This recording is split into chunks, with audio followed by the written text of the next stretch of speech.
2 magnets, each one about 2 centimeters square.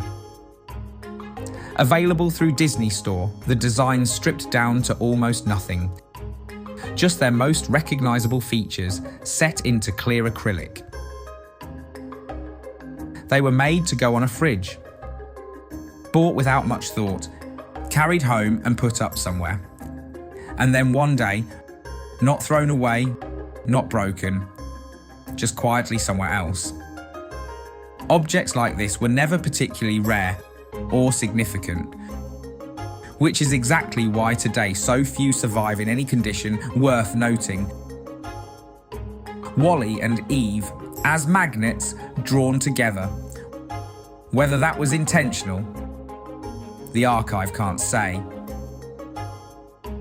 Item number 48, part of the Wally collection. Carefully preserved.